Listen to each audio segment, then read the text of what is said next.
Hello বন্ধুরা, আপনারা কেমন আছেন? আশা করি সব ভালো আছেন এবং সুস্থ আছেন। বন্ধুরা, 8টা সরকারি নিয়োগ বিজ্ঞপ্তি নিয়ে আসছি।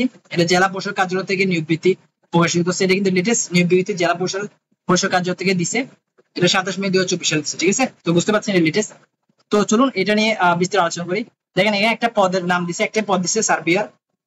বেতন দিচ্ছে 9,300 থেকে 22,490 টাকা। পদের সংখ্যা হচ্ছে একটি, মানে একজন মানুষ নিবে। শিক্ষা যোগ্যতা কি কিছু দেখি। সরকার কর্তৃক অনুমোদিত সার্ভে ইনস্টিটিউট হতে 4 বছর মেয়াদী diploma in engineering vacancy serving এর ডিপার্টমেন্টে পাস হতে হবে, ঠিক আছে? এখন দেখেন, এটা কিন্তু ডাকযোগে আবেদন করতে হবে, ঠিক আছে? শর্তাবলীগুলো পড়ি। প্রথমটা বলছে প্রার্থীকে অবশ্যই বাংলাদেশের প্রকৃত নাগরিক ও স্থায়ী বাসিন্দা হতে হবে। এখানে কিন্তু সকল জায়গা থেকে আবেদন করতে হবে, ঠিক আছে? নারী পুরুষ উভয় আবেদন করতে পারবেন। আর শিক্ষক যোগ্যতা এখানে বলে দিছে। তো দেখেন, প্রথম শর্তাবলীটা বললাম। দ্বিতীয়টা দেখেন, আবেদন শেষ তারিখটা দেখেন। আর কোন ঠিকানায় আপনি ডাকযোগে আবেদন করবেন দেখেন, এখানে স্পষ্ট লিখে দিছে।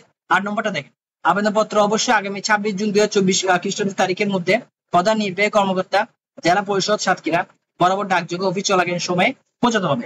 সরাসরি কোনো আবেদনপত্র গ্রহণ করা হবে না, ঠিক আছে? 26 জুন 2024 হচ্ছে লাস্ট তারিখ, ঠিক আছে? এটা হচ্ছে আবেদনের শেষ তারিখ। তো বয়স হবে 18, পরটা লিখছে 9 নম্বর, বয়স হবে প্রার্থীর বয়স হবে আগামী 26 জুন 2024 খ্রিস্টাব্দে তারিখে 18 থেকে 30 বছরের মধ্যে হতে হবে, ঠিক আছে?